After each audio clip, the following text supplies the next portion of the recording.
Good morning class 10। आज हम अपने chapter third metal and non metal के बारे में रीड करेंगे। ये क्लास 10 का चैप्टर नंबर फर्स्ट थर्ड है, जिसको आज हमें डिस्कस करना है। क्या है हमारा chapter? Metal and non metals. Metal और नॉन मेटल्स क्या होते हैं? सबसे पहले तो हम जान लेते हैं कि मेटल्स क्या होते हैं और नॉन मेटल्स क्या होते हैं। फिर उसके बाद हम फिजिकल प्रॉपर्टीज ऑफ मेटल पढ़ेंगे। स्टूडेंट, आपकी बुक में इसकी डेफिनेशन नहीं दी हुई है, इसीलिए मैं आपको पहले इसको मेटल समझाऊंगी, इसके बाद मैं आपको नॉन मेटल समझाऊंगी। क्योंकि जब तक हमें पता ही नहीं होगा कि मेटल्स और नॉन मेटल्स होते क्या हैं, हम पूरा चैप्टर क्लियर ही नहीं कर पाएंगे, हमें कुछ चीज़ समझ ही नहीं आएगी। तो चलिए तब हम स्टार्ट करते हैं अपने मेटल्स की डेफिनेशन।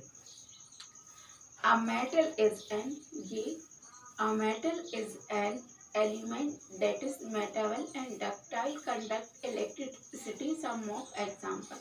Metals क्या है? ये metals क्या है? Metal is an element. Metal क्या है? एक element है। मेटाबल एंड डक्टाइल, वो कैसे है? मेटाबल है और डक्टाइल है। और एंड कंडक्टर ऑफ इलेक्ट्रिसिटी, वो कैसे है? कंडक्टर है इलेक्ट्रिसिटी के। कंडक्टर को इलेक्ट्रिसिटी तो आप लोग समझ होंगे कि वो कंडक्ट करते हैं, इलेक्ट्रिसिटी को लेते हैं, है ना।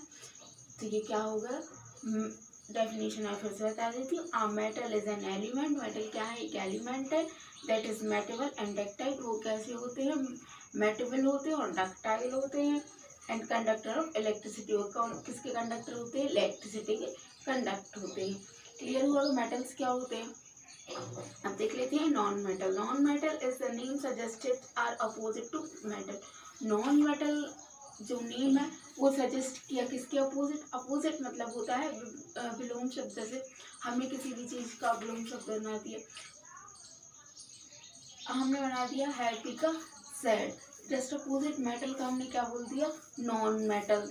जो मेटल्स है उनका अपोजिट क्या है? Non metals. हम डेफिनेशंस देख लेते हैं नॉन मेटल्स की।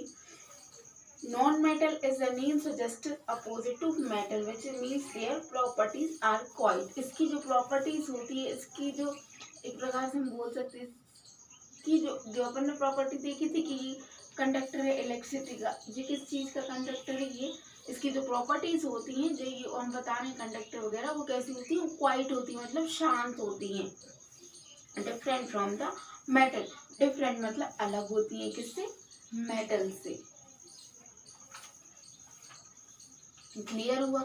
हम देख लेते हैं फिजिकल प्रॉपर्टीज ऑफ मेटल्स, जो आपकी बुक में भी दिया हुआ है पेज नंबर 37 में। सबसे पहले तो देखिए आपकी बुक में दे दिया है the earliest way to start grouping substance their letters of the following activities. Activities के थ्रू दिया है, टॉपिक और एक्टिविटीज भी रीड कर लीजिएगा। पेज नंबर 38 पे 3.1 एक्टिविटी दी है, वो आपको रीड करनी है। चलिए देख लेते हैं फिजिकल प्रॉपर्टीज ऑफ मेटल्स की क्या होंगी। स्टार्ट करते हैं हम। हमने ले लिया lustre have a shiny surface. सबसे पहले हमने क्या ले लिया? Shiny surface. लस्टर ले लिया हमने। क्या है ये? फिजिकल प्रॉपर्टी है। कौन? लस्टर किसकी? मेटल। मेटल्स है शाइनी सरफेस। जो मेटल्स होते हैं उनका सरफेस कैसा होता है? शाइनी सरफेस, मतलब चमकदार सरफेस। सरफेस दैट मीन्स हम बोल सकते हैं कि ये जो चीज चमक रही है, ये क्या हो गया? Metals are in shiny surface. Example, example से समझ लेते हैं। गोल्ड और सिल्वर, आप लोगों ने देखा है सोना और चांदी कितना चमकता है, तो किस चीज की प्रॉपर्टी हो गई? मेटल्स की कौन सी प्रॉपर्टी हो गई? Physical properties of metal. सोना और चांदी, हमें सबसे अच्छा एग्जाम्पल क्या है? सोना और चांदी को चमकते हुए देखा है। और प्रॉपर्टी क्या कह रही है मेटल की? मेटल है शाइनी सरफेस, मतलब जो चमकता हुए चीजें हैं, मेटल्स जो चमकती है, वही क्या हुई? इनकी फिजिकल प्रॉपर्टीज हुई। तो गोल्ड और सिल्वर से अच्छा कोई एग्जाम्पल हो ही नहीं सकता, और एक्सेप्ट बहुत सारी चीजें होती है।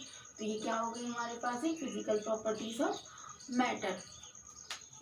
मेटल। एक और देख लेते हैं। The ability of metal drawn into the wire ductility. अब सेकंड पॉइंट हमारा हार्डनेस। समझ से जा रहा है, वर्ड से ही समझ आ रहा है कि हार्डनेस मतलब क्या होता है? ठोस। जो ब्लैक बोर्ड कैसा है? बहुत हार्ड है, हम इसको इजीली फोल्ड नहीं कर सकते हैं। Metals are generally hard. Metals कैसे होते हैं? जनरली हार्ड होते हैं। कैसे होते हैं? हार्ड मतलब कड़क होते हैं। एग्जाम्पल देख लेते हैं, आयरन और कॉपर। लोहा देखा है आपने, लोहा कितना हार्ड होता है, तो एग्जाम्पल किसका हुआ, मेटल्स का। किसकी प्रॉपर्टी है, फिजिकल प्रॉपर्टी है किसकी, मेटल्स की। अब हमारा नेक्स्ट पॉइंट देख लेते हैं, स्टेट। स्टेट क्या होती है, हमने 3 स्टेट पढ़ी थी, सॉलिड, लिक्विड एंड गैस। अब इसकी स्टेट कौन सी होगी, एग्जिट इन सॉलिड स्टेट। ये बाहर कैसे, एग्जिट्स इन मतलब सॉरी, ये किस स्टेट पर रहते हैं, ये रहते हैं सॉलिड स्टेट पर। मतलब हम यहाँ भी पढ़ते हैं, metals are generally hard. Hard मतलब सॉलिड, टू सॉलिड का मतलब होता है ठोस, जैसे हमने ब्लैक बोर्ड का एग्जाम्पल दिया है ना। तो हमें इसी बात से समझ आ गया कि स्टेट इसकी कौन सी होगी, सॉलिड स्टेट। सॉलिड में क्या होता है, बहुत ज़्यादा ठोस चीज़ें, मतलब कड़क चीज़ें जो होती हैं वो होती हैं सॉलिड में। एग्जाम्पल ले लिया हमने मरकरी। हमारा नेक्स्ट पॉइंट है malleability. Metal can be beaten. Metal कैसे होते, कैन बी, मेटल्स को हम बीट कर सकते हैं into thin sheet. Into thin sheet, हम एक शीट लेंगे, किसकी शीट लेंगे, गोल्ड एंड सिल्वर की। हमने 2 शीट्स ली, किसकी, एक तो गोल्ड की शीट ली, एक सिल्वर की शीट ली। Are most malleable metal example, हमने 2 शीट्स ली, किसकी, गोल्ड की और सिल्वर की। उसमें हमने देखा कि वो मेटल्स क्या होते हैं, शाइनी होते हैं, उससे शाइनिंग करती है, जैसे गोल्ड और सिल्वर में चमक रहती है ना। तो यहाँ पे हमने इनकी वो ले ली, क्लियर हुआ। और ये कैसे होते हैं, हार्ड होते हैं। हमने एक बार थिन शीट ली, मतलब बहुत ले ली, उसके बाद हमने देखा कि वो मेलाबल, उसमें कौन सी शाइन आई, गोल्ड और सिल्वर की शाइन आ गई थी। अब हम देख लेते हैं इसकी डक्टिलिटी क्या होती है। Metal can B draw into thin wires. Metal को हम कैसे ड्रॉ कर सकते हैं, थिन वायर के। आपकी एक्टिविटी 3.1 में दिया, metal are good conductor of heat. यहाँ पे देखिए कि एक स्टैंड लगाया और मेटल वायर लिया है, free end of wire pin bags burner. Metal wire लगाया, उसको जला रहे हैं। यहाँ पे एक्टिविटी देखेंगे तो आपको इसकी ये डक्टिलिटी समझ आ जाएगी।